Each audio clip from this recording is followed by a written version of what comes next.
This is a must-see video. If you're gonna lay big tile, anything over 12 inches, 16-inch, 20-inch tile, you need to see this video before you start your project.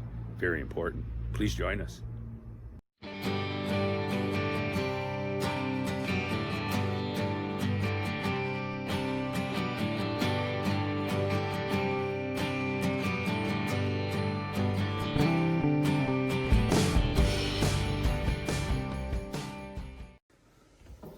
What we have here is 1/2-inch plywood on a subfloor, which is not sufficient by itself.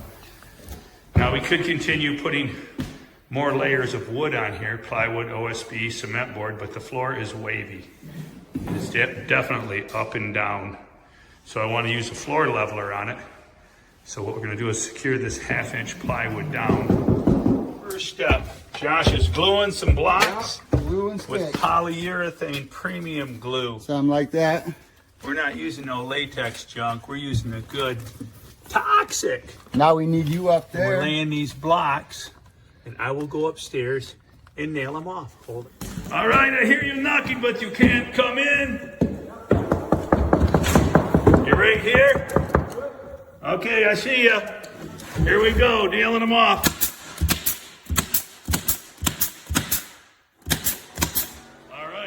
Staple them down with my crown stapler, polyurethane glue. That'll hold the blocks in and help stiffen up the floor. The problem here is the floor. If you look at it, the floor moves back and forth. See the movement?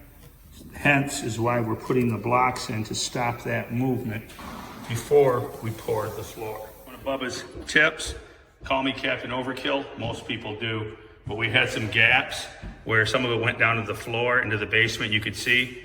And this is only one layer of plywood. So we don't want our floor leveler to pour into the basement. So I went ahead and shot these with foam. And then I'll just take and just rake that off. All right, so now the liquid can't escape into the basement through that gap. And we're also gonna follow this up with some duct tape. We're gonna duct tape the seams. Captain Overkill. Here I go. And hey, this is what happens when you hire a roofer, Josh, my roofer, to help me out. And his idea on how to stop the floor leveler from going down the heat ducts.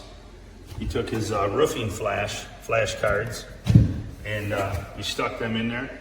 We caulked the edge, and this will be perfect. After the floor leveler sets up, we'll just remove it all.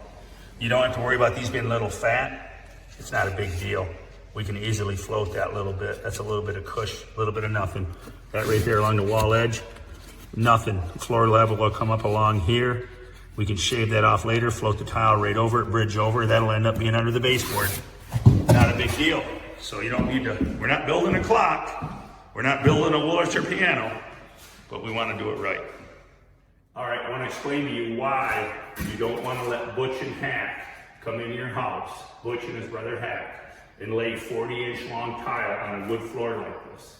The odds are your floor is going to be like this floor here. It's a roller coaster, up and down, quarter, 1/2-inch drops. Well, not quite half, but quarter, 3/8, it varies. And it's back and forth. And what will happen is if you lay these, let's say we came in here and put cement board over this whole floor, it's still going to carry the wave. All right, so what would happen is when the tiles come together at a joint like this, it's not flat. And it's not going to be flat. So this hence is why we've secured the floor, we've primered the floor, we've duct taped the seams so that the floor leveler cannot fall through into the basement because we're on one level of 1/2-inch plywood and we're going to pour a 1/2-inch floor level, Laticrete. This will give us a flat surface. We're not necessarily concerned about perfectly level, we want flat. Of course, it probably will come out somewhat level, should be pretty close. So this is why we do it. Don't just go into the big box store and say, hey, I want those, even tiles that are 16 inches long. These are monsters, 40-inch by 8-inch monster tile. Require a very flat surface.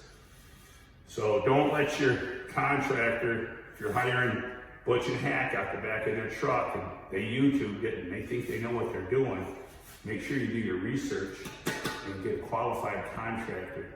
I recommend you get people that are licensed and insured, at least carrying liability insurance, so that you're not the one liable and holding the But hey, that for now, we'll show you in a minute. We're gonna show you the leveling of the floor. What you're gonna do is pour it along that back wall.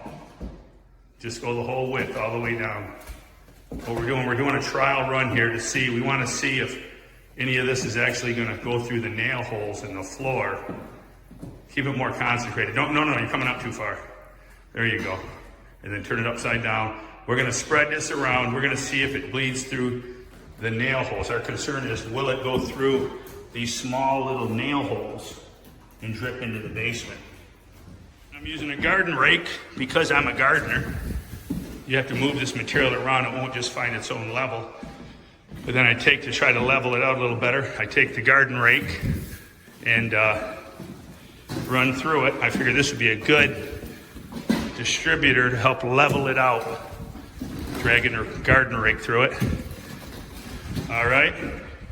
So, look, there was some math involved in here. Each bucket does 11 square feet, each 50-pound bag, a half-inch thick. Therefore, I figured out 3 feet times 4, the width of the sheet is 12 square feet. So I'm approximately dumping a 50-pound bag, 5-gallon pail. At the end, I go out about 3 feet before I rake it in. As you saw, I was using the rake to spread it and help it level up. These buckets out, Josh is pouring them now. We're pouring them on our 12 square foot estimated spot, 4 by 3. It actually develops a ridge. You can see between where the old, it's rigid, a little bit higher than the old, hence the garden rake. I let this set a couple minutes and I pull the garden rake through. It knocks down the ridge and then it self-levels itself. So I'm sure there's many pros out there that could give me some tips. Please comment below and tell Bubba, if you know more than I do, please share your secrets. I'd love to hear them. Now we have a flat floor. Tomorrow, we set tile. All right, next day, checking it for flatness. We're pulling a string across the room. That's Josh. That's not a coal miner. That's Josh. Rock on, Josh. Yep. This thing's flatter than a pancake. All right. Looks good, man. Time to set tile.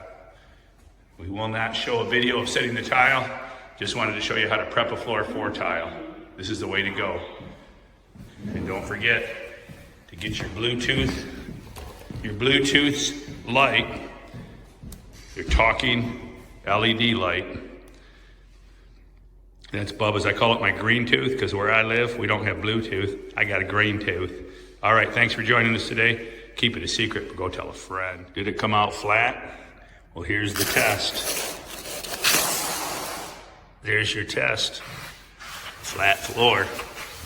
You can slide. There you go. I hope you enjoyed today's video. If you did, please turn on your notifications and subscribe to the channel.